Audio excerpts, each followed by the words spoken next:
Continuando então sobre as SVMs, vou só fazer uma breve revisão aqui do que a gente fez para formular a SVM na forma clássica e no ponto onde a gente parou, para poder discutir como a gente resolve, então, de maneira mais clássica, a formulação das SVMs. Então, a gente está assumindo um problema, isso é importante, talvez eu não tenha dado tanta ênfase no vídeo anterior, mas isso é importante para deixar bem claro aqui, é um caso onde as classes são linearmente separáveis. Então, tanto a azul quanto a preta, aqui elas são linearmente separáveis, ou seja, vai existir uma reta, né, que separa essas duas classes aqui, com 100% de acerto de classificação no treinamento, né? Então, não existe nenhum overlap ali, numa separação que seja não linear entre as classes. Por exemplo, né, se tivesse um caso assim, né, onde eu tivesse algo desse tipo aqui, né, uma reta não separa isso aqui com 100% de acerto para o conjunto de testes, né? Teria que ter alguma coisa, por exemplo, não linear para fazer essa separação, né? E por enquanto a gente não vai estudar esse caso aqui. Por enquanto a gente vai ficar no caso linearmente separável. Daqui a pouco eu estendo para esse cenário aqui, né? Mas por enquanto a gente está nesse caso aqui. E o que a gente postulou, que a gente formulou, é que a gente estava buscando essa separação, essa reta de separação, que faça esse acerto de 100%, né? Veja que ambos os casos aqui, tanto um quanto dois, tem 100% de separação de acerto de classificação aqui no treinamento, né? Durante essa primeira fase, que é a construção do modelo. Quando eu me refiro a treinamento, também é sempre importante você associar, né? Treinamento é a etapa aqui de construção do modelo, né? Isso aqui é um termo que você usa emprestado das redes neurais, modelo de redes neurais, né? Mas se usa mais o termo treinamento, mas enfim, só para você saber qual que é essa relação aqui quando eu me referi a isso, né? Então a gente tem essas duas retas aqui, né? Essas duas formas de separação aqui fornecem 100% de acerto, mas uma delas tem uma margem de separação maior que a outra, né? A gente viu no vídeo anterior que intuitivamente a maior margem pode ser melhor, porque novos exemplos que eventualmente apareçam aqui ou aqui, né, vão ser corretamente classificados, então, ou mais corretamente classificados aí, a grosso modo, pela que tem margem máxima 1, nesse caso aqui, em relação a 2, né? E aí a gente chegou nesse problema de otimização aqui, né? E esse cara aqui, esse problema de otimização, na verdade, ele fornece para a gente exatamente aquilo que a gente está buscando, que é a margem máxima de separação. O problema é que ele não está colocado de uma maneira simples de resolver, né? Ele está formulado aqui de um jeito mais inicial, né? Mais simples, né? E o que a gente fez na sequência foi tentar transformar esse cara aqui num problema convexo. Então a gente fez assumiu uma série de coisas aqui com relação à margem, né? Ela tem que ter um determinado valor. Acabou que esse valor ficou unitário ali, né? Para a margem, né? E aí a gente, na verdade, alterou um pouco o nosso problema de otimização para que ele chegasse com essa cara aqui, né? Maximização de 1 sobre a norma com a restrição de acerto de classificação aqui. E depois a gente mudou mais um pouquinho ainda esse problema para chegar, de fato, nesse problema aqui. Maximizar a norma é a mesma coisa que minimizar o inverso dela, né? Então, o que a gente buscou foi escrever o problema nesse formato aqui, minimizar esse funcional, que é metade da norma do vetor de pesos lá, né? O vetor que aponta ali a orientação do plano de separação, né? Sujeito aqui ao fato dos padrões terem que estarem corretamente classificados e fora de uma margem unitária de 1 aqui, né? Aí eu falei para vocês fazerem um exercício de tentar montar o Lagrangiano dessa função, né? Jogar as restrições para cá, montar o Lagrangiano e tentar derivar em relação a W e W0, que são os parâmetros que a gente quer buscar, né? Na verdade, a gente está minimizando isso aqui em relação a W e W0, são os caras que a gente quer achar aqui com a solução desse problema, né? Para tentar depois montar o dual dessa representação, para que ele fique na forma de um problema de otimização quadrática, né? Para que a gente use todos aqueles recursos lá de otimização quadrática que, de uma certa maneira, facilitam aí a resolução, otimizam a resolução para o caso particular das SVMs, tá? Bom, então, fazendo isso, né, montando o Lagrangiano. Esse aqui é o nosso Lagrangiano, né? Então, primeiro a gente deriva em relação ao W, depois deriva isso aqui em relação ao W0, né? Isso aqui é relativamente simples de fazer, né? Para o W vai ficar só esse termo aqui. E esse termo aqui que está multiplicando o W aqui, lambda I, YI e XI, né? Lembrando que esse aqui é o label, né? Esse cara aqui pode ser mais um para uma classe ou menos um para outra, tá? Lambda aqui é o multiplicador de Lagrange, né? Então, esse multiplicador de Lagrange acabou vindo para dentro aqui do meu problema de restrição, porque, na verdade, eu tenho uma equação para cada xi, para cada yi, né? Para cada par xi, yi, na restrição aqui, né? Então, como eu tenho N, no fim das contas, restrições de desigualdade, que são essas aqui, para cada par x, y, i, né? Então, na verdade, eu tenho que transformar isso aqui dentro de um somatório, né? Para as N amostras que eu tenho aqui, para as N restrições de desigualdade que eu tenho, né? Então, isso é uma coisa que tem que tomar cuidado, às vezes você esquece, isso aqui complica a tua resolução, tá? Mas, enfim, isso é só um detalhe, né? Tá. Então, monta esse cara aqui, né? A derivada em relação a W vai ter esse termo aqui e esse termo aqui. Em relação a W0, só o lambda I, YI e o W0. Então, se a gente derivar resolver essas duas coisas, a primeira, em relação a W, a gente chega que o W é somatório de lambda I, YI, XI, que é basicamente meio derivada em relação a W de meio WTW vai ser W, né? E a derivada em relação a W de lambda I, somatório de lambda I, YI, XI, vezes o W, né? Vai ser o próprio somatório de lambda I, YI, XI. Como é negativo, passa para o outro lado aqui, né? Esse termo aqui, né? Seguindo essa mesma ideia para o W0, né? A gente obtém essa equação de baixo aqui. Ou seja, eu reescrevi o W em relação aos multiplicadores de Lagrange e sei que o produto dos multiplicadores de Lagrange com os YI aqui tem que ser zero, né? Lembra que o primeiro passo para você construir o dual de Wolff lá, né? É calcular a derivada em relação aos parâmetros e igualar a zero, isso daqui, né? E isso fatalmente vai fazer com que os teus parâmetros passem a ser escritos somente em função dos multiplicadores do Lagrange.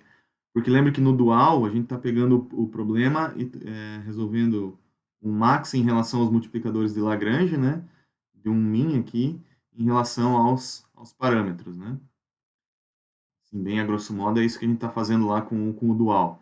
Então, a minimização em relação aos parâmetros está relacionado com essa etapa aqui, né? Derivar igual a zero em relação aos parâmetros. Então, de um certo modo, eu reescrevo eles em função dos multiplicadores de Lagrange e aí resolvo o problema em função dos multiplicadores de Lagrange. Mas para eu resolver esse outro problema de maximização aqui, o que eu preciso nesse primeiro momento é pegar e fazer uma álgebra em cima desses caras aqui de volta no meu funcional lá no meu Lagrangiano. Ou seja, eu tenho que pegar essas informações que eu tenho aqui, né? De W e desse somatório, lembrando que a gente tem essa informação extra aqui, né? E aí maximizar isso agora em relação aos multiplicadores de Lagrange, que são os lambdas, né? Mas como eu tenho esse W aqui, eu preciso, na verdade, trabalhar um pouco na álgebra, ou seja, pegar esse W e substituir aqui, e quando aparecer esse somatório de igual a 1 até n lá dentro do meu Lagrangiano, também tem que igualar a zero, né? Então, o que eu tenho que fazer? Abrir essa álgebra aqui, na verdade, né? Essa restrição acaba se mantendo, né? Porque está só em função dos multiplicadores de Lagrange, essa também. Mas esse cara aqui vai simplificar bastante coisa aqui dentro. Primeira coisa que eu vou fazer para não confundir, eu vou substituir esse cara aqui, na verdade, por J, tá? Então esse cara aqui vai acabar virando um J lá dentro. Porque como eu já tenho um somatório de I aqui, vou ter esse outro somatório, para não misturar essas duas coisas, eu vou usar um J aqui, tá? Então, o que você tem que fazer? Você tem que substituir aonde tem W por esse somatório aqui, né? Então, vai ficar meio de duas vezes esse somatório aqui, não, duas vezes não, perdão, meio desse somatório aqui transposto, vezes esse somatório aqui, menos todo esse equacionamento aqui, e aonde tem esse WT aqui, né, eu substituo de novo por esse somatório aqui. Lembrando que eu estou usando o J, né? Se você quiser não confundir de fato mesmo, né, também pode usar uma outra variável para esse cara aqui, mas esse, como vai ser igual a zero, ele vai sumir, então vai simplificar bastante coisa, tá? O que que é importante aqui? Primeira coisa, eu acho que você tem que fazer isso por conta, tá? Eu acho que você tem que tentar resolver essa álgebra aqui. É, é muito relevante para você se convencer de fato do que vai aparecer na sequência aí, você trabalhar em cima dessa álgebra, tá? Não vou desenvolver isso aí, a gente pode discutir essa solução nas nossas reuniões semanais. Eu vou partir direto para a solução, mas reforço muito que até você pare o vídeo nesse momento e tente fazer isso por conta, tá? Tomando cuidado, quando aparecer esse cara aqui, isso vai zerar, tá? Isso aqui simplifica bastante a álgebra do problema, tá? Então, se você fizer isso, você vai chegar à conclusão que, na verdade, você pode reescrever o problema, né? Toda esse lagrangiano aqui, né? Quando faz essa substituição, ele acaba ficando com esses dois termos aqui, esse somatório I igual a 1 até n de lambda i, menos meio um somatório que, na verdade, são entre duas variáveis, né? Como se fosse um somatório em relação a i, um somatório em relação a j, de todo esse pessoal que está aqui, ó. Então, todo mundo que está aqui é o que vai dentro desse somatório em relação a i e a j, por conta desse j que eu substituí aqui, né? Então, deixar ele tão compacto aqui gera um pouco de esforço do ponto de vista de álgebra, mas é relativamente simples chegar nessa solução, tá? Então, agora sim, a gente tem o dual, né? Tem a maximização só em relação aos multiplicadores de Lagrange, e o somatório que é a função dos multiplicadores de Lagrange, dos labels e das features, né? Lembrando que x aqui ainda são as nossas features, né? Sujeito àquelas duas restrições que a gente não pode tirar fora, né? A de igualdade e que tem que ser maior ou igual a zero. Então, está aqui o nosso problema de otimização quadrática, porque a gente, na verdade, fez um esforço todo, né, quando formulamos a SVM dessa maneira aqui, para que ele fosse um problema de otimização convexa, tá? Por isso que ele acaba, através do uso do dual aqui, né, do dual de Wolff, a gente chega nessa representação aqui para o problema de otimização quadrática, tá? Um detalhe muito importante aqui, ó, isso aqui você tem que destacar para lembrar, porque isso aqui eu vou retomar depois e vai ser um ponto-chave para as SVMs não lineares, que na verdade tudo que é dado, feature, né, entra na formulação do problema como um produto interno. Então eu não preciso necessariamente conhecer individualmente essas coisas se eu já conheço o produto interno entre todas elas. Tá? Então, x transposto x, isso aqui é um produto interno, um produto escalar, né? Então, por enquanto eu não vou falar muito mais que isso, né? Mas é só destacar a relevância de que na formulação o que importa é o produto escalar entre as coisas. E se você tiver isso, é o suficiente para você resolver o que vem a seguir, tá? Bom, qual que é a vantagem de escrever o dual para esse problema de otimização convexa da SVM, né? Algumas vantagens, né? Os vetores, então, a gente só tem restrições de igualdade aqui, né? E é só entre os multiplicadores de Lagrange e os labels, então é mais ou menos alguma coisa vezes os multiplicadores de Lagrange, tá? Ou seja, a gente elimina aquela restrição de desigualdade que é um pouquinho mais chata de trabalhar do ponto de vista de algoritmo, né? De acelerar a otimização, né? Então, isso facilita bastante a otimização. E a gente pode usar um solver de programação quadrática, como o QuadProg, que eu comentei rapidamente para vocês lá, né? QuadProg talvez seja um dos mais usuais. Existem os outros variantes, que é os sequenciais, o SMO aqui, né? Eu vou mostrar como usar ele também aqui, já que eu não comentei na aula de otimização. Fazer o exemplo usando ele aqui, né? Talvez para SVM esse aqui é o mais usual, então vale a pena destacar ele, né? Para SVM clássica, né? Existem outros métodos parecidos com a SVM que acaba se usando aqui as variações do QuadProg lá que tem no MATLAB ou similares, né? Mas enfim, isso aqui é mais uma questão de solver do que de otimização, né? O ponto mais importante é saber como escrever o problema dessa maneira aqui, né? Então, como que a gente fez para chegar aqui? Primeira coisa, a gente derivou em relação aos parâmetros, né? Para montar o dual, em relação a W e W0. E depois a gente substituiu o W aqui na expressão, né? Você até pode se perguntar sobre o W0, né? Talvez eu não tenha comentado isso, né? Não foi feito nada sobre o W0 aqui e você vai ver que na verdade não precisa, tá? Porque quando você juntar o que multiplica o W0 aqui, que é somatório de igual a 1 até N, de lambda I, YI, W0, isso aqui, independente da variável, se aqui é I ou se é J, né? Se eu estiver usando J ou I aqui, tanto faz, né? Eu substituí por J para simplificar, mas a relação vale a mesma, né? Você vai ver que o W0 não depende de I ou J, né? Ele pode cair para fora aqui.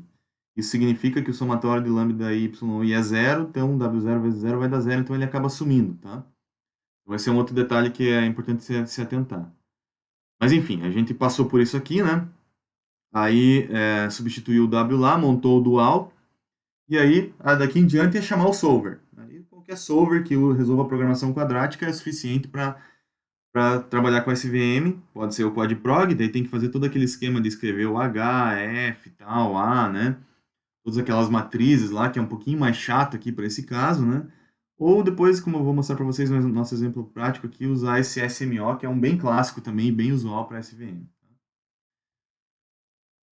Então, esse aqui é o nosso cenário, tá? Tem algumas coisas que são importantes que vale a pena dizer sobre esses multiplicadores de Lagrange, que no fim das contas fundamentam o nome da SVM. Eu vou fazer esse comentário antes de mostrar o exemplo prático, tá? Então, só resgatando da nossa aula passada ali, do nosso último vídeo de otimização, quando a gente falou das condições KKT, eu acabei acabei não resolvendo exatamente o problema pelas condições KKT aqui, né? Indiretamente sim, né? Porque o dual envolve, de uma certa maneira, elas, né? Mas existe uma coisa importante numa das condições KKT, na verdade a quarta que a gente destacou, até trouxe ela de volta aqui, né? Quando você tem um problema com restrições de desigualdade, esses lambdas aqui, né? Então, o produto de lambda i vezes gi de x tem que ser igual a zero. Isso significa que ora esse cara aqui vai ser igual a zero, ora esse cara aqui vai ser igual a zero. E os multiplicadores de Lagrange maior ou igual a zero, isso aqui a gente já manteve, tudo bem. Mas vamos analisar o caso particular dessa parte da condição KKT número 4 aqui, tá? Se a gente for pegar ela aqui, ó, no nosso problema, na SVM, né, a nossa restrição de desigualdade é essa daqui, né? Que a gente jogou para dentro do Lagrangiano, né? Então, aqui está a nossa condição de desigualdade. Então, essa condição aqui significa o seguinte: esse produto aqui, lambda i vezes toda essa restrição de desigualdade que está aqui, né? Acabei selecionando ela até o multiplicador de Lagrange, na verdade não é, né? Ela vem só até aqui, né? Esse cara aqui, então, o produto dele com o multiplicador de Lagrange tem que ser zero. Então, vou redesenhar ele aqui, né? Então, uma hora, esse cara vai ter que ser zero. Outra hora, esse cara aqui, que é a restrição de desigualdade, tem que ser igual a zero, porque isso é o que a condição KKT impõe para a nossa solução. Né? Vamos analisar esses dois casos aqui. Ó. Vamos analisar esse primeiro caso, onde esse cara aqui é igual a zero. Se o YI, WTXI mais W0 menos 1 for igual a zero, significa que o YI vezes WTXI menos W0 tem que ser igual a 1. Certo? Esse x aqui é I, né? Olhe para essa equação aqui e volte lá no começo da formulação da SVM, ou seja, lá para o início aqui, ó. Quando a gente começou a formular a SVM, ó. Agora eu estou usando y, estava usando t antes, né? Mas enfim, t e y aqui são variáveis equivalentes, né? Quando a gente formulou ela aqui, ó, o que aconteceu aqui quando a gente impôs essa margem gama, que depois, no fim das contas, a gente acabou eliminando, né? E ficando essa margem maior ou igual a 1. Tá? Se esse cara aqui, esse produto T ou Y, né? WTX mais b é maior ou igual a 1, significa que a distância em relação à margem desses caras aqui, ou a distância em relação ao plano, é maior ou igual a 1, sendo que ela é 1 para os caras da margem, né? Ou seja, esses caras aqui têm uma distância exatamente igual a 1. Então, se a gente voltar para o nosso cenário de análise aqui, ó, onde a gente tem esses caras iguais a 1 aqui, ó, significa que o lambda aí desses caras aqui vai ser maior que zero, né? E esses caras aqui estão aonde? Na margem da SVM. Para todos os outros caras que não estão na margem, então, o lambda aí tem que ser zero, porque é esse outro caso de análise aqui, né? Então, o lambda aí tem que ser zero para eles, e significa que esse cara, então, aqui vai ser maior do que 1, né? Certo? Para que a gente consiga valer essa restrição de igualdade que a gente está colocando aqui, né?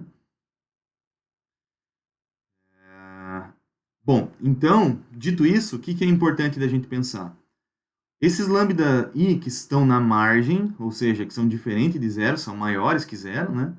Esses caras aqui, todos eles localizados na margem aqui, então esse cara e esse cara. Do lado da outra classe, os mesmos caras que têm a mesma distância, né, pro plano aqui, que também estão na margem, né?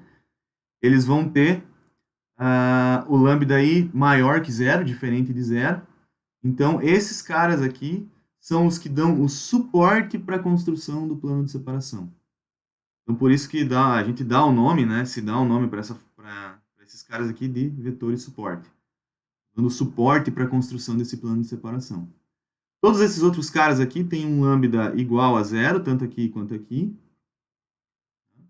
Então, eles na verdade, nem entram na solução, digamos assim, no suporte ao plano. Se você tivesse só esses exemplos aqui, você chegaria exatamente nesse mesmo plano de separação. Isso dá uma certa característica, digamos, esparsa, do ponto de vista de dados, né, para a SVM, porque só alguns caras de fato participam da solução do plano de separação, que são os caras que estão na margem, porque os demais, de fato, eles estão sendo anulados pelos multiplicadores de Lagrange. Essa é uma análise bem relevante, é bem importante, porque se você souber disso, até algumas dicas de debug da SVM podem ser interessantes se você ir por esse caminho de buscar quem são os vetores suporte. Bom, então feita essa análise aqui, aí a gente tem que voltar para determinar quem que é a nossa plano de separação. Lembra que no fim das contas o nosso objetivo, desde o início, é achar o plano de separação que é o W e W0. Porque esses caras aqui que dão o WTX mais W0 ou B, né? Então, nosso objetivo é achar esse plano de separação. A gente está dando toda essa volta para, no fim das contas, achar quem é esse cara aqui. Só um detalhe, né? Eu, às vezes, misturo a notação, porque estou usando coisa de livros diferentes, né? Então, o B pode considerar que é equivalente ao W0 aqui, e o YI é equivalente ao TI lá, tá? Sei que isso aqui pode confundir, às vezes, mas, enfim. Né? Se você tomar esse cuidado aqui, acho que não impacta tanto, tá? Bom, conhecendo o lambda, então como é que a gente calcula o W? Isso a gente já fez antes, né? Lembra que lá no começo a gente partiu exatamente dessa solução aqui, né? A gente tem uma expressão para o W conhecendo o lambda, x e y. Então é fácil voltar aqui, né? E calcular o W a partir desses caras aqui. Então, somatório, né? Lambda y e xi. Isso vem de derivar o Lagrangiano em relação ao W igual a zero, tá? Isso é o que dá origem a essa equação. E o W0, o que a gente pode fazer? A gente pode pegar uma equação que aparece no W0, que é a equação da restrição lá, né? Para um caso aonde esse cara aqui é igual a zero, né? Então a gente sabe que o lambda i dele vai ser diferente de zero, né? E a gente substitui isso nessa equação aqui, né? Usando, por exemplo, qualquer xi que seja um vetor suporte, né? Um support vector ou um vetor suporte aqui, né? Porque esse lambda vai ser diferente de zero, substitui aqui nessa equação, aí a gente consegue isolar o W para esse cara aqui, isola o W0 para esse cara aqui, conhecendo o W, né? Então, essa é a ideia por trás dessa solução aqui para chegar numa expressão para o W0. E aí a gente pode montar o nosso plano de separação sem problema nenhum. E uma vez que a gente conhece o nosso plano de separação, né, para cada novo padrão que a gente tiver, a gente só aplica o WTX mais W0, né? Então, estou só reescrevendo ele aqui, né? Pode ser dessa maneira, conhecendo o W0, ou uma outra forma aqui, somando em relação aos vetores suportes, né? Substituindo o W lá na expressão, né? E aí, esse cara aqui vai ser positivo se ele pertencer a uma classe e negativo se pertencer a outra. Então, às vezes, o pessoal também faz uma modificação aqui dessa predição aqui para a etapa de teste, né? Ou seja, a etapa que você usa o modelo que você construiu, né? Com uma função sine aqui, né? De g de x. Uma espécie de um saturador, né? Se esse valor for maior do que zero, ele ganha mais 1. Se for menor que zero, ele ganha menos 1, né? Então, essa aqui é a regrinha de decisão aqui que a gente usa, né? Mas isso aqui é só um detalhe de implementação. No fim das contas, se for positiva de uma classe, se for negativa de outra, e ponto final. Então, dito isso, vamos ver um exemplo aqui da SVM linear, ou esse primeiro caso da SVM que a gente está trabalhando aqui, para esse cenário linearmente separado, tá? Então, eu estou com o MATLAB aberto aqui, estou usando aquelas funções que a gente disponibilizou lá para a aula, tá? Então, esse é o exemplo SVM Example Aula 4 lá, né? Então, de novo, é aquele nosso clássico cenário de classificação de duas classes, onde a gente quer separar duas classes aqui agora um pouquinho com uma separação maior entre elas, né? Então, uma classe tem média 1 e 1, a outra tem 4,5 e 4,5. Então, eu não estou embaralhando isso, porque a gente ainda não viu a função da SVM quando essas coisas estão embaralhadas. Então, a gente já retoma nesse caso de análise aí. E o que eu vou fazer, então, na sequência vou usar aquele exemplo da SVM que a gente tem para os exemplos da aula, tá? O que tem aqui? É o solver, é o SMO2, que é uma variação do SMO. O que ele faz? Ele é um solver baseado nesse SMO-Plat aqui, que é um solver bem clássico para SVM, tá? Que é um otimizador baseado em otimização para problemas de otimização quadrática, tá? A vantagem é que você não precisa ficar escrevendo aquelas matrizes H, aquelas matrizes F, igual é no QuadProg, porque como ele é ajustado para SVM, o que você passa para ele é o vetor X, o vetor Y, que são os labels, o kernel que você está usando aqui para esse nosso primeiro caso aqui é um kernel linear, depois eu vou explicar a diferença para os outros tipos de kernel, né? A gente não tem parâmetro nenhum para o kernel, tá? O C, por enquanto, a gente não está usando ele no nosso caso aqui, que é um outro parâmetro que eu vou falar mais sobre ele mais adiante, tá? Tolerância steps é o número de steps de tolerância que você vai querer para o solver do otimização, para mais ou menos dizer quando ele vai parar, né? O PPS também tem relação com isso. E o método também está zerado, porque a gente não está usando nenhuma variação desse cara aqui. Então, bem a grosso modo, a gente passa três coisas para ele, que é o tipo de kernel que é linear, ou seja, é essa formulação que eu acabei de mostrar para vocês que a gente está procurando resolver. E o vetor de features e labels. Então não precisa ficar montando aquelas matrizes, ele está um pouco mais encapsulado aqui, fica melhor para resolver, tá? Mas no fim das contas ele é um solver de programação quadrática exatamente igual àquele solver, igual não, né? Um pouco modificado em relação ao QuadProg que a gente viu. Se você quiser, um exercício legal é tentar resolver esse mesmo problema da SVM usando o QuadProg, para ver se você entendeu bem ali a otimização. Também é bem tranquilo. Um exercício extra, assim, não recomendo isso para todo mundo, mas quem tem interesse, quem quer ir mais a fundo, é algo legal. Se quiserem tirar dúvida comigo sobre isso na nossa reunião semanal, também fico à disposição, né? Bom, então o que eu vou fazer? Eu vou rodar esse solver, né? Que nesse caso aqui ficou super fácil, né? Porque é só passar o XY e kernel, né? E depois eu vou plotar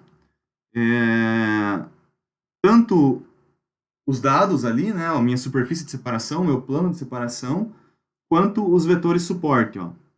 Então, estão as duas classes aqui, o que é azul está para cá, o que é vermelho está nessa área amarela, né? O hiperplano de separação está aqui, a margem máxima que ele achou foi essa, não tem nenhuma margem maior do que ela, né? E eu tenho dois vetores suporte aqui, esse vermelhinho aqui e esse azul aqui, né? Então, você veja que se a gente for olhar, por exemplo, o resultado, né, que fica nessa variável alfa ali, né, que ele retorna, né, ó, o que essa função SMO2 retorna para a gente? O alfa, que são os multiplicadores de Lagrange, WW0, os parâmetros para a superfície de separação, e alguns parâmetros de debug de valores que o próprio solver fornece ali, né, de etapas e interação, se você quiser acompanhar a convergência do algoritmo. Mas o que é legal? Ó, se a gente for ver essa variável alfa aqui, são os multiplicadores de Lagrange. Então, na verdade, aqui tem dois caras que são diferentes de zero. Ó. Na verdade, tem esses caras aqui que são muito próximos a zero, posso considerar que eles são nulos, na verdade, né? E eu tenho só dois caras diferentes de zero, que é esse 75. Se eu for olhar nos meus dados aqui, ó, no meu vetor x, a posição 75, ela é 1.9 e 2.4. Então, 1.9, 2.4, mais ou menos aqui, assim, ó, que é justamente aquele cara vermelho ali, né? Ó, fica talvez mais claro de ver, ó. 1.9, 2.4, né? E o outro tem que ser esse cara aqui, que é o 3.6, 3.6, mais ou menos, né? Se eu for ver no alfa aqui, não passei ele aqui, não, esse também é bem baixo, é 0. 0.4 aqui, né? Então tá aqui esse 384, que é o meu segundo vetor suporte, né? 376, 376, que foi o que a gente viu ali, 3.6, 3.7, né? Mais ou menos o que a gente tinha visto aqui, né? Então, isso é interessante você olhar ali, né, do ponto de vista de otimização ali, né, do que ele resulta, né? Vou fazer um teste aqui, eu vou tentar deixar esses caras um pouco mais próximos aqui, ó, vocês vão ver que eventualmente ele pode colocar outros vetores suporte, ainda mantendo eles linearmente separáveis, né? Eu acho que eu consigo manter aqui. Vocês vão ver que eventualmente ele pode ter... Opa, aqui não está linearmente separado. Ele vai funcionar porque vocês vão ver isso no próximo vídeo, mas eu quero deixar linearmente separável porque aí fica exatamente a solução que a gente acabou de ver nesse vídeo, aí, né? Ainda não. Tem um cara que ele vai errar ali. Deixa eu ser um pouco mais severo aqui na separação. Agora sim. Vai ter um plano bem... Ele ainda assim colocou alguns caras para dentro da margem.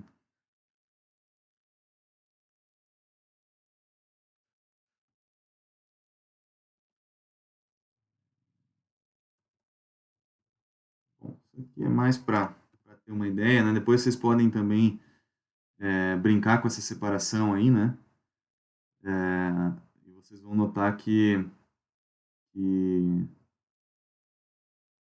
Deixa eu tentar zerar ao máximo esse cara aqui. Vocês vão notar que tem um efeito interessante ali, né? Essa separação, tá? Esse parâmetro C, a gente vai discutir ele um pouco mais na próxima aula, tá? O efeito contrário aqui. A gente vai discutir um pouco mais ele na próxima aula, eu vou detalhar bem como que ele funciona, porque na verdade ele nessa formulação que a gente acabou de ver, ele ainda não aparece, ó, aí tá a solução que se esperava. Agora com dois vetores de suporte de um lado e um do outro, né? Mas enfim, aí na próxima aula a gente vai estender para o caso não linear e aí esse parâmetro C vai aparecer e também algumas variações do kernel, tá? Mas isso eu vou deixar para falar só na parte, o kernel particularmente, só na parte não linear, quando a gente começar a falar de classificadores não lineares, tá? No próximo vídeo a gente vai falar só sobre a influência desse parâmetro C aqui, ainda mantendo o classificador linear, e depois, na aula de classificadores não lineares, eu discuto um pouco essa variação dele ali, tá? Bom, dito isso, a gente vai começar aí sobre o caso não linearmente separado, mas isso eu vou deixar para um próximo vídeo, para começar e terminar ele em cima dessa análise, que aqui tem algumas coisas que são mais chatinhas e exigem um pouco mais de atenção. Tá? Encerrando por aqui.